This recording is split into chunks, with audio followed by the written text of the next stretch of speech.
Well, hey everyone. Happy Thursday. Welcome to So What, the Marketing Analytics and Insights live show. I'm Katie, joined by Chris and John.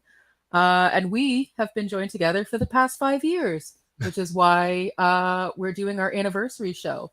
For those who don't know, Trust Insights has now officially been a public company, public in terms of people know about it, not publicly traded, for 5 years.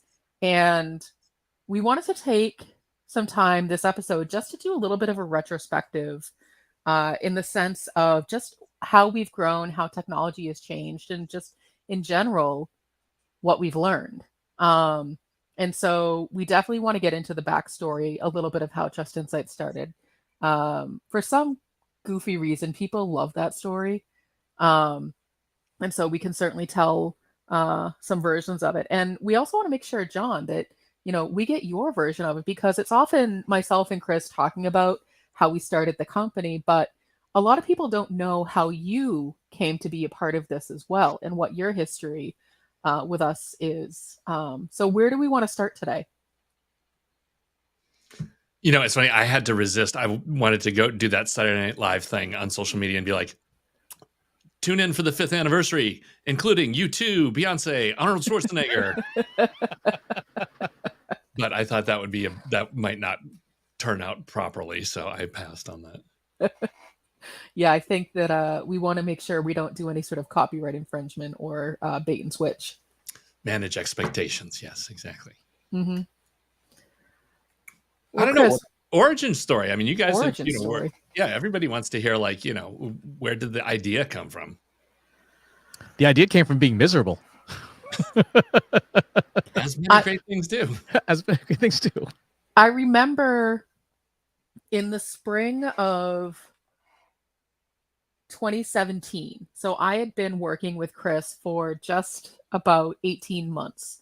I remember in the spring of 2017 sitting in your office, and Chris, you might not remember this conversation, but you were just kind of over it. You had been on the road 51 out of 52 weeks for the past year.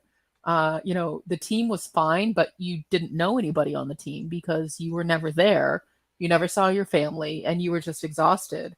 And I don't remember the full extent of the conversation, but basically, you were talking about, I think I'm going to leave. I got, someone called me, made me this offer.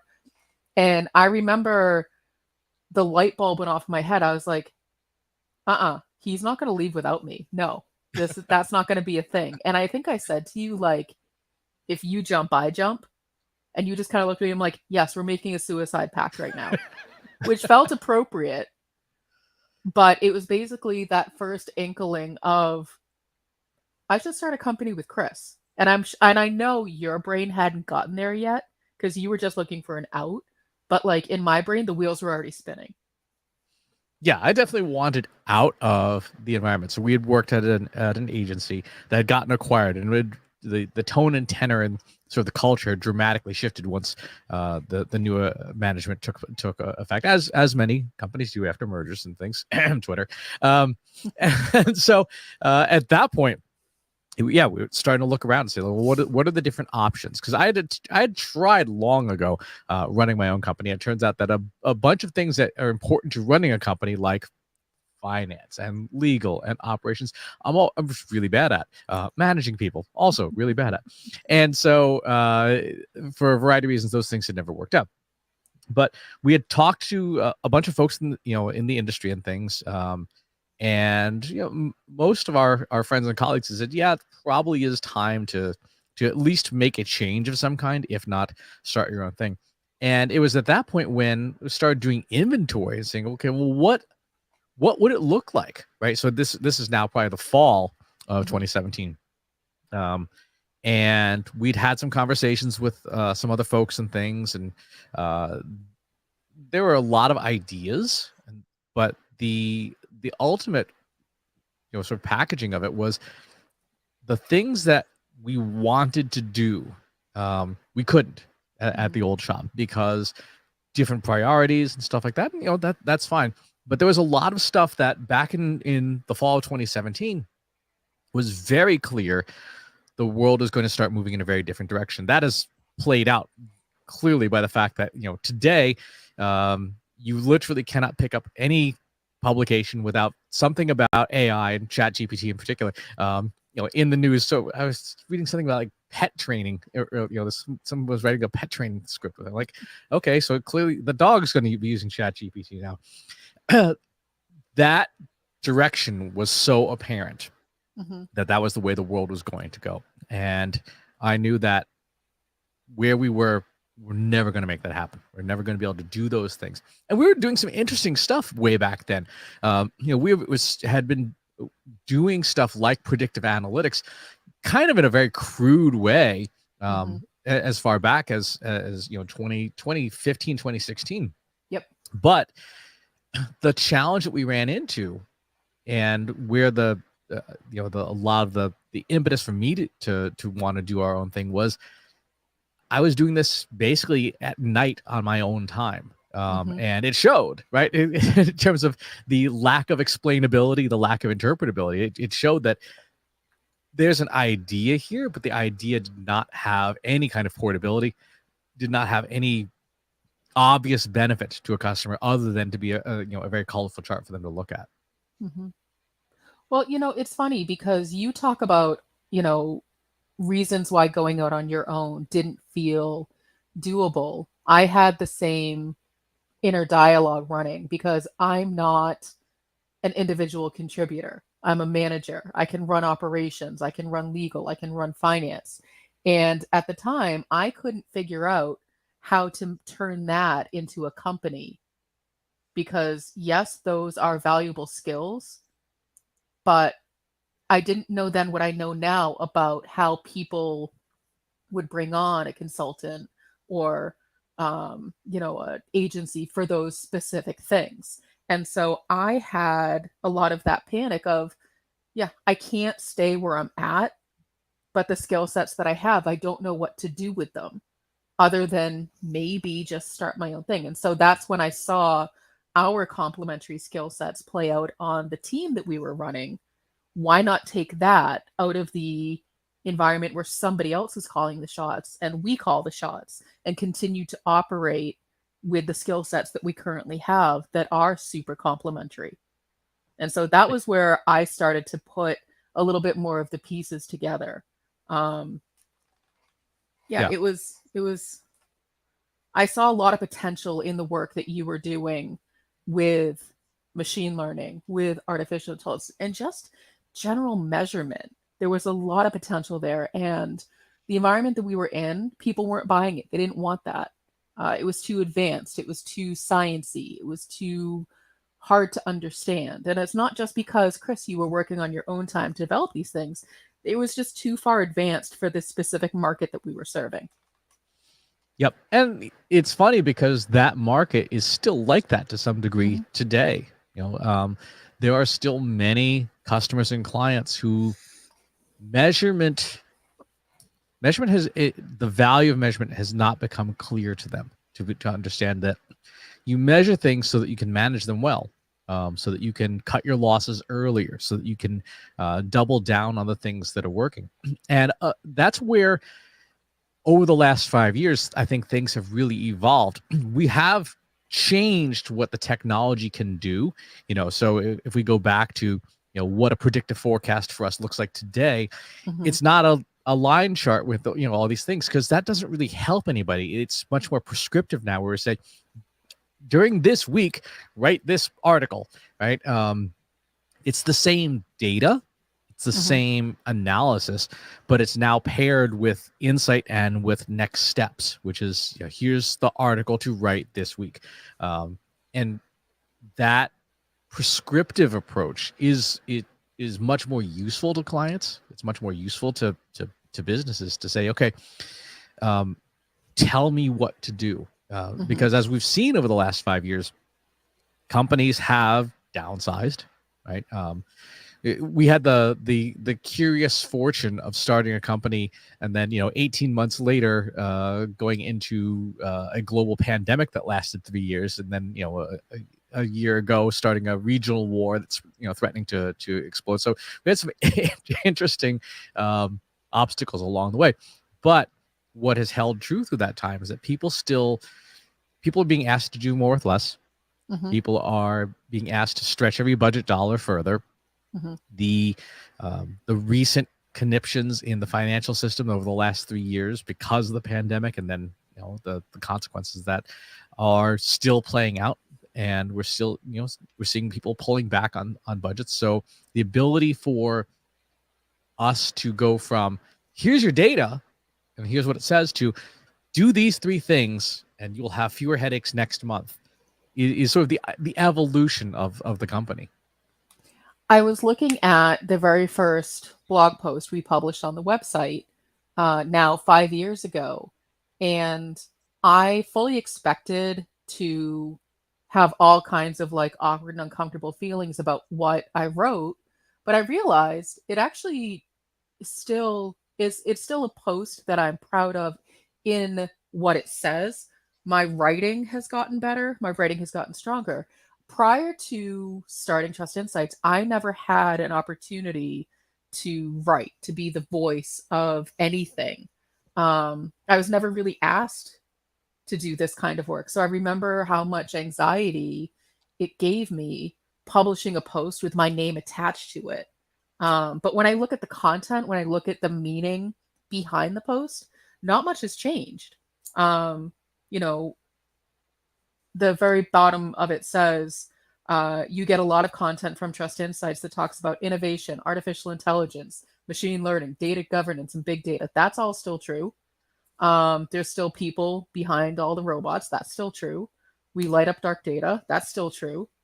Nothing in terms of how we've changed, the core of what we set out to do is still true. Our mission and our values are still 100% true. There's nothing in those that I would change and go back and go, ooh, I didn't mean to do that, which I think is actually a really good testament to the fact that we've always known who we are. We've always known what it is we want to do.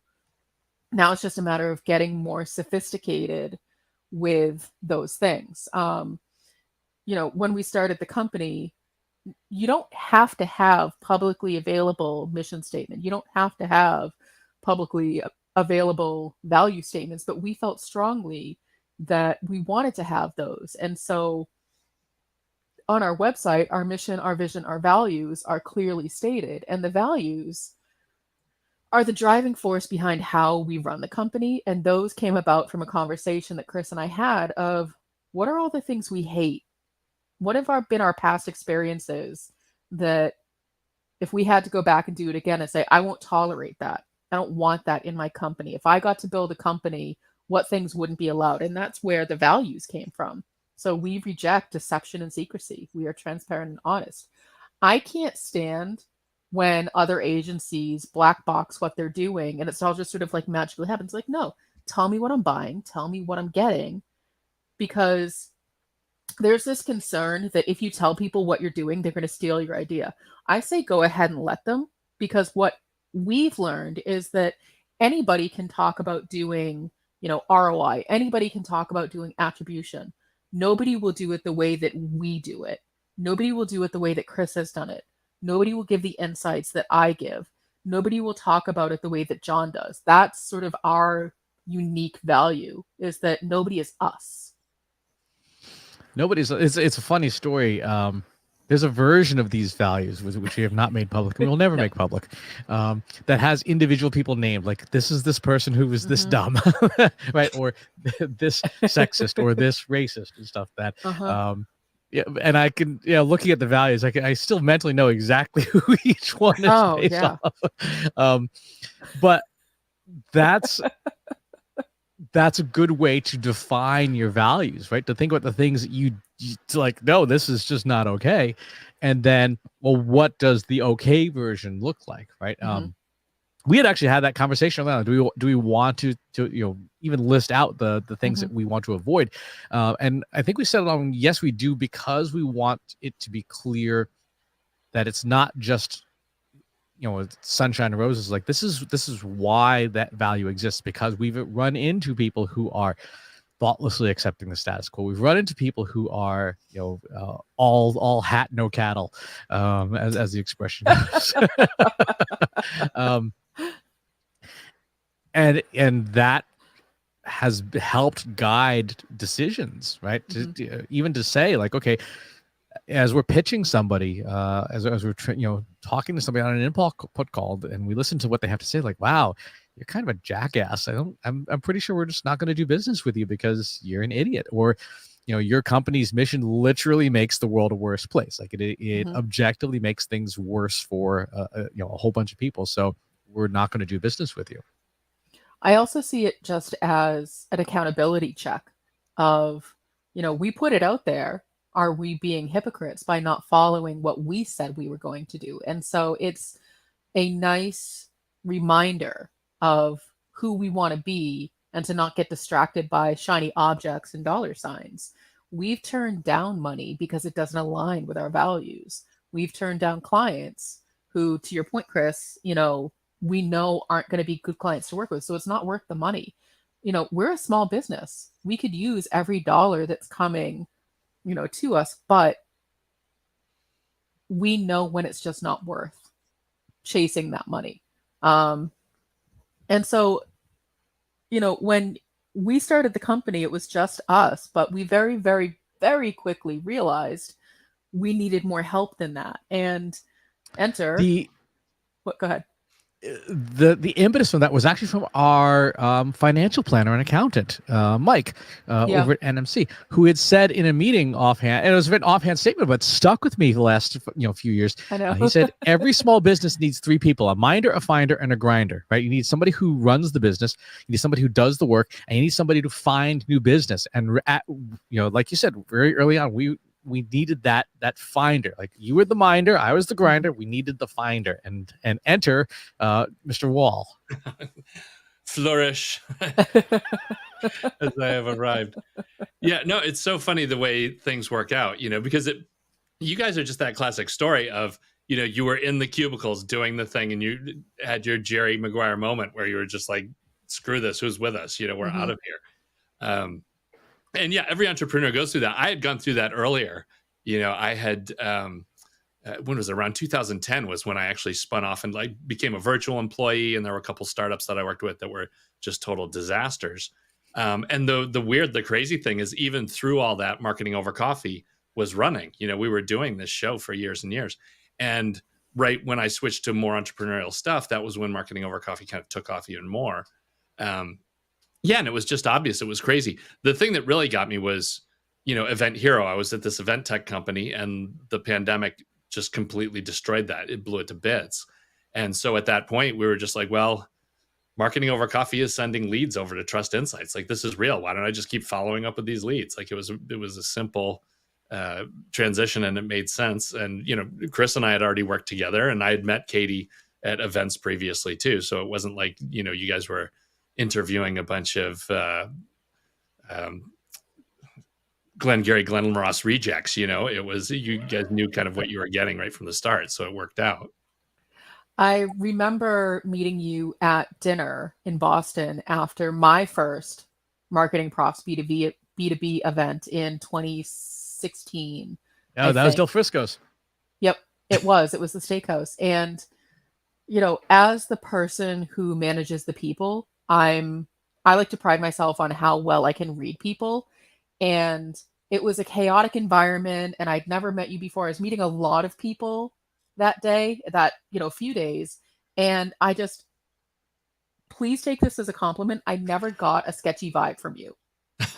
As a woman, that is something that I'm always looking out for. And as someone who's now in a position to start my own company, I get to choose, do I want to be outnumbered? Do I want to have more females than males? And I knew that Chris trusted you. I knew that Chris worked with you for a long time. And my initial impressions of you were all positive. And so I had zero reservations in terms of bringing you into this thing that we were building, and knowing that, at the end of the day, it's going to be me and two other men. Is that another situation I want to put myself into? having generally been surrounded by men who have been disrespectful and sexist and condescending. And fortunately, that's never been the case. If anything, I'm the condescending one. Not really. Sort of. Maybe. You know, I have to give a shout out to Ginny when we talk about this kind of stuff, because she's the one that opened my, because I was like, yeah, this is tech. The industry's bad. But she has like 1,000,000,001 horror stories about like going to these events and guys just being complete jerks beyond anything I could ever imagine. Yeah. So yeah, I can totally understand how you would be like, yeah, that's, you know, on my top 3 of things, you know, like, yeah, I need a producer, but you know, you've got to be a cultural fit because I just can't deal with it anymore. Yeah. And you've been, it's funny, I like to think of you as nicely sitting in between myself and Chris in terms of personality and skill sets. Like you and Chris can totally nerd out on the technology and the audio and, you know, all of those things. Whereas you and I can totally nerd out on other things like music and movies and that stuff. And you're a nice balance between myself and Chris, and you fill in those gaps where Chris and I don't have things in common. You fit into those pieces really nicely. That's fine, because that's a similar role with prospects, right? It's the same deal. They come in and they know nothing about analytics, and a lot of them are completely clueless. And it's the same thing. It's like being able to speak a common language on both sides to get them to understand.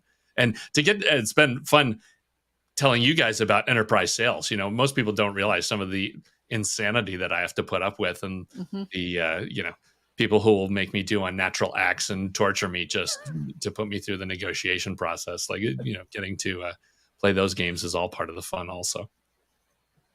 And so I'm pretty sure that Chris, being your co-host on Marketing with Coffee, he was the one who approached you and said, hey, we're doing this thing. We want to bring you in.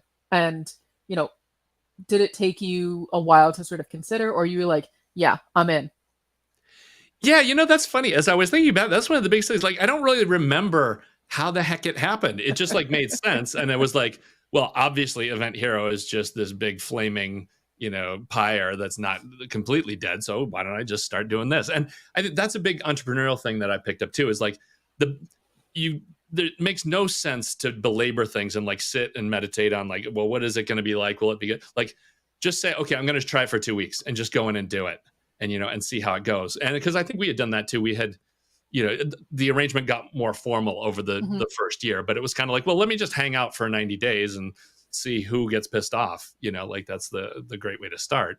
And that is how we kind of have just done it the whole way. We made it up as we go, but it wasn't like, okay, I'm doing this whole bunch of stuff today, and tomorrow I'm going to flip the switch and do Trust Insight stuff. And we all had the same approach to a lot of the ways we work. Like we've all done some agile stuff. And so the idea of daily stand up is, you know, none of us had to be taught any of that stuff. We were just like, oh yeah, this is great. I can put my burn down list here for the day, and we can go, and we're going to scrum, you know, twice a week to see where things are at. Like that's just another thing with the culture that was, you know, took no effort. Yeah, I agree with that. Where do you want to go from here, Chris?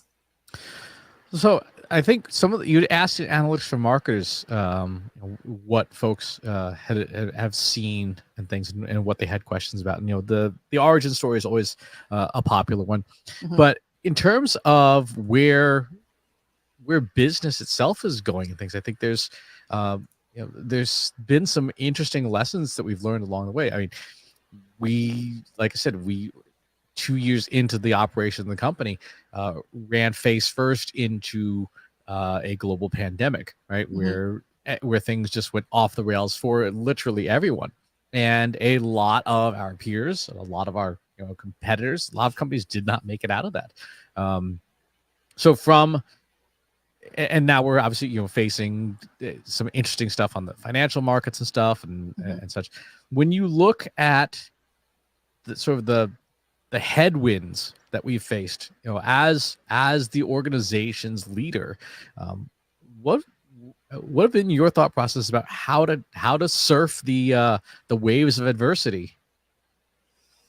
Well, I have an incredible amount of anxiety around finances.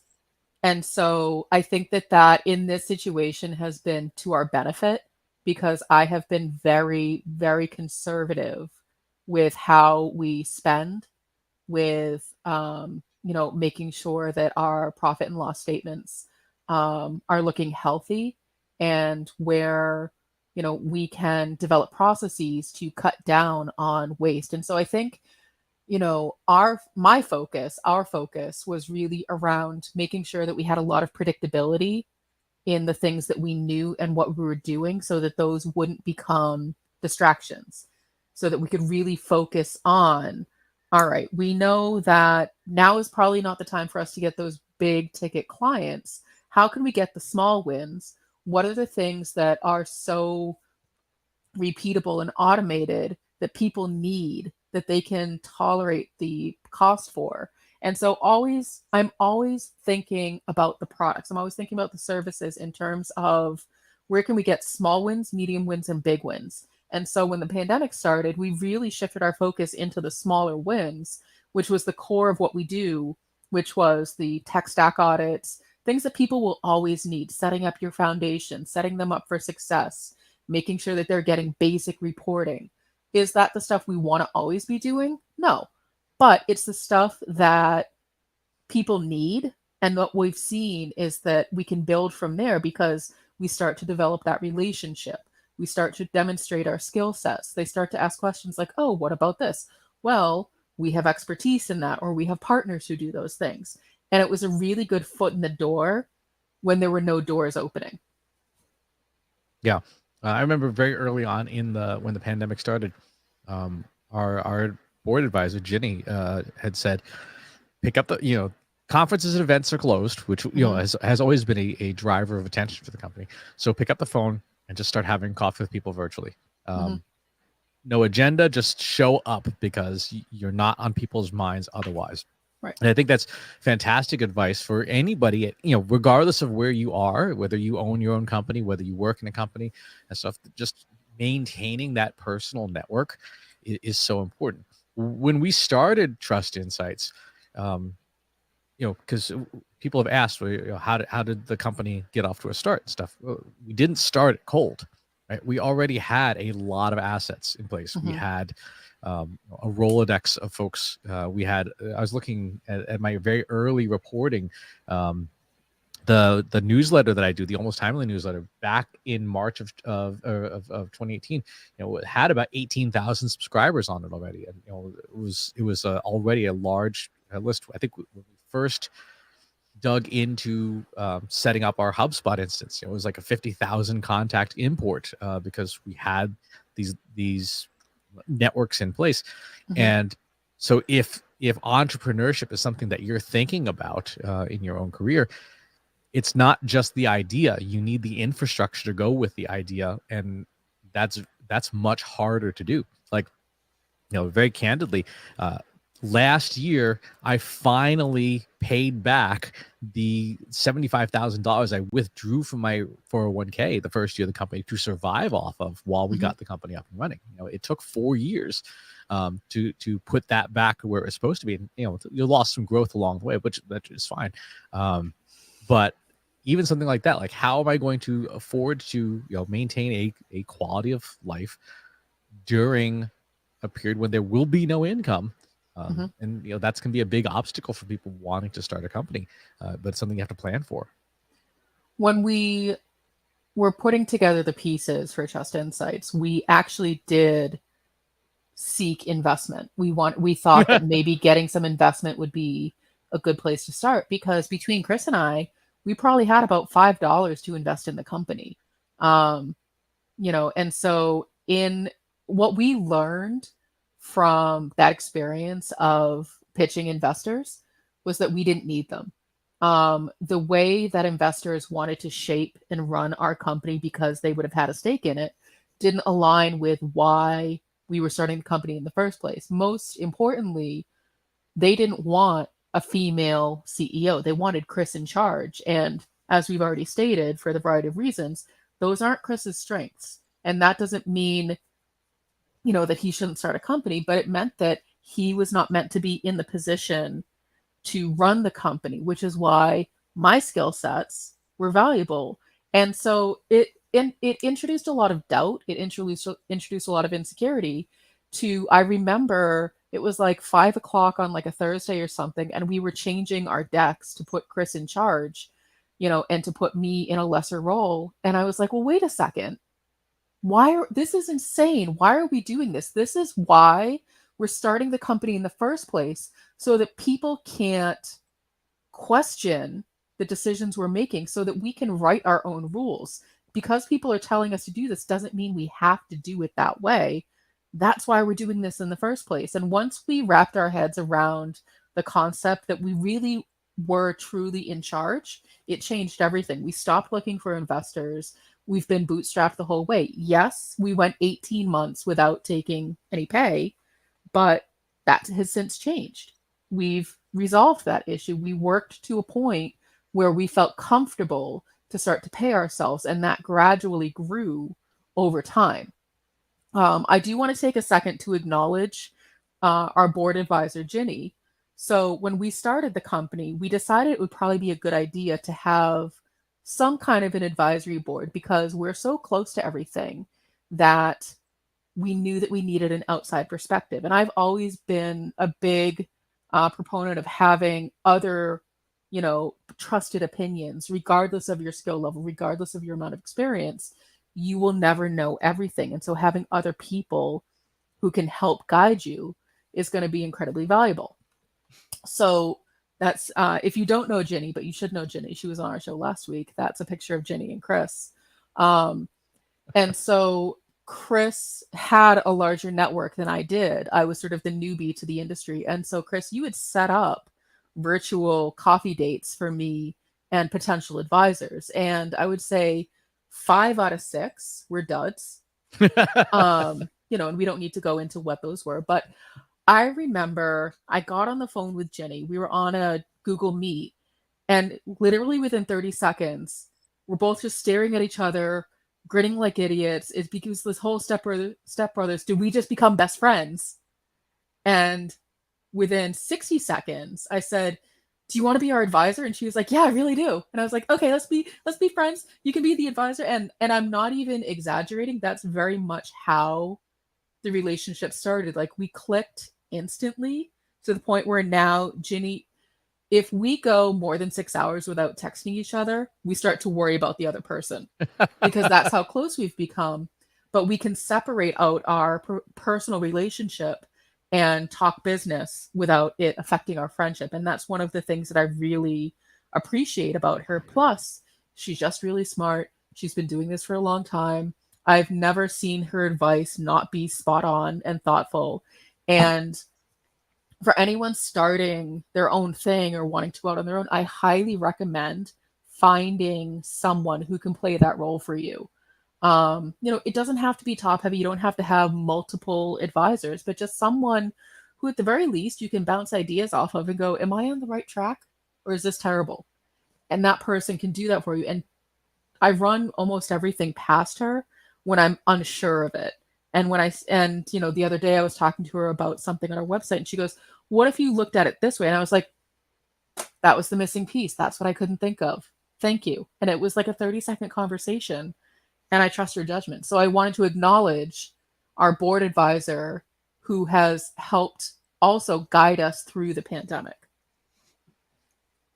Yeah, it's having resources, having a network. The cliche is your network is your net worth. There is some truth to that, because no one person is smarter than everyone. Mm-hmm. Even in the age of AI, you still need to have resources that you can draw on for a different perspective. Mm-hmm. One of the things, and we talked about this in this week's newsletter, is when you don't step back, when you're doing the work day to day, it becomes very hard to see the macro level stuff, like what's happening. Like last year, from an SEO perspective, we had the best year we've ever had for the company in terms of getting links to the website and stuff, growing organic traffic and such. We didn't even know it. We were just so heads down doing the thing Mm-hmm. that we never stepped back and went, oh, look at that. That chart's just gone straight up and to the right, which is, it's better than, hey, why is this chart going straight down to the right? Mm-hmm. That's a very different scenario. But that change in perspective is very difficult to do when you're running the business day to day. Mm-hmm. Yeah, I agree with that. And so I So remember, what's next, Katie? well, I remember the services that we launched with. And the good news is that the services we launched with 5 years ago aren't drastically different, just like our mission, vision, and values. It's not drastically different.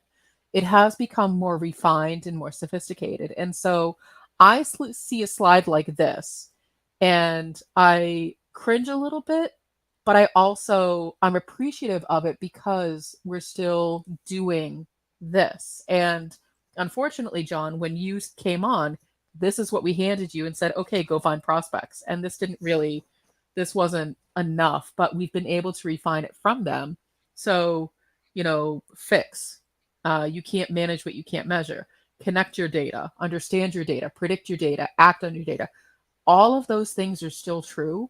We've now just become more sophisticated in how we're talking about it as we've learned from our clients, from our prospects, from our audience and our community, what the pain points truly are. So we can take these ideas and customize them a little bit more cleanly for the B2B industry. Yep. The big thing that has changed from an audience perspective in the last 5 years is that we started talking about machine learning and AI an awful lot in the early years, and the world wasn't ready for it. The world was still in love with the idea, but couldn't see how that became a reality. And today, again, when we look around, I just booked a speaking engagement this morning. They're like, "Hey, can you come talk about ChatGPT?" I'm like, "Yes," but that the last 18 months in terms of what's possible with AI is not new, but the interface, the accessibility of it to people is new. People who previously had no experience and no understanding of what artificial intelligence tools could do are now, making pictures of dinosaurs wearing cowboy hats, surfing on stuff, and cranking out blog posts left, right, and center with ChatGPT. That, as the audience changes in its sophistication, we're now starting to get closer to, I think, like you said, when we started 5 years ago, we had these great ideas about how to apply these tools to the businesses that people had, and they weren't ready. And now, 5 years later, they're much closer to being ready to saying, okay, I'm ready to see how this thing might work in my business. I'm ready to see if I can save some time or make some money with this. And I think looking forward, that's going to be probably the most exciting thing over the next 12 to 18 months is to help people understand what the tools do, understand that tools are only a tiny part of the big picture. What is the purpose of what you're doing? Who's going to do it? What are the processes around it? And then, how do you measure the performance of it? That framework is going to, I think, help people establish what the context of the tool is. So I'm looking forward to that, in the next 12 to 18 months, as the world continues to accelerate faster every day. I want to acknowledge as well, this 5P framework is something that we finally had time through having Trust Insights to really develop and refine, and it has become the foundation for pretty much everything that we do. It's how we structure responses to questions. It's how we structure requirements gathering. It's how we structure projects. And so that's one of the big things that has changed, is that we've been able to become more focused. When we launched the company, as with any new business, as with any sort of entrepreneur, we were kind of saying yes to everything because we wanted to make sure that we were bringing in revenue. But now we've been able to really say, you know what, we don't do that. We have partners, or we don't do that. It doesn't make sense. And then dig in deeper to the things that we do really well, that we do have really deep expertise on. So I think that we will continue to focus and, let go of things that don't make sense and really narrow in on the things that are our core capabilities. I think we've gotten much, much closer to a shorter list of things that we do really, really well. So I think that's a big thing that's next for us over the next 12 to 18 months, is just further refinement and growth in terms of who we are and what we do. We already know what those things are. We're just getting more concise. We're getting clearer. We're getting, very direct and saying, this is the thing. If you don't want this thing, someone else could do the thing. It's funny that you bring up ChatGPT. That's not a core competency for us. It's something that you happen to know a lot about, and it's a tool that could work into other pieces of what we do.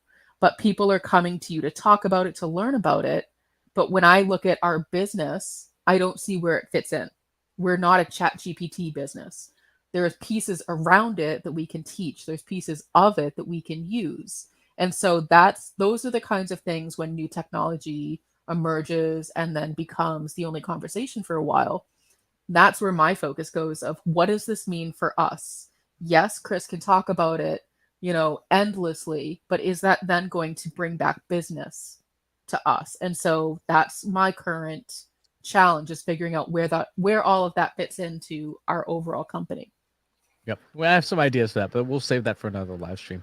One other thing I want to throw out there that I think is important, and this is true for everyone, whether you're an entrepreneur or not, whether you're maybe just somebody who's changed jobs.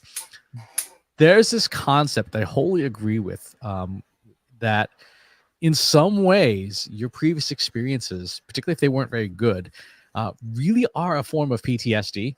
And it's something that can substantially inhibit your growth as a company, as a person.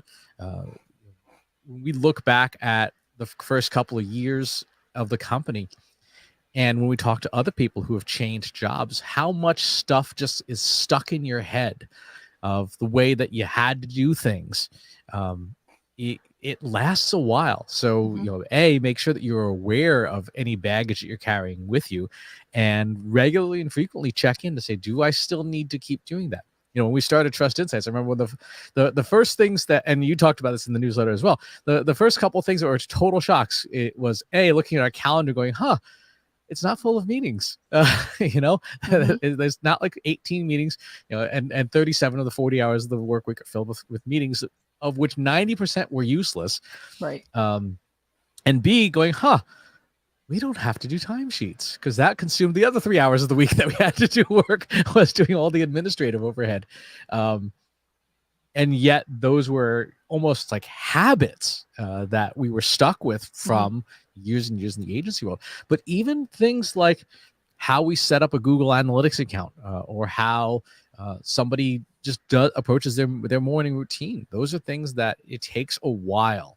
So if you are in the midst of making a transition, routinely check in with yourself to say, what things am I doing because they're part of the new environment and they're needed? And what things am I doing that are habits that don't have a purpose anymore that I could probably stop doing? I would add to that, and I was thinking about this, is, what are you doing because you think you're supposed to be doing it? And so, obviously those are good foundational pieces like capabilities decks and pitch decks and, sell sheets and those things. But you find out very quickly whether or not you personally need those things.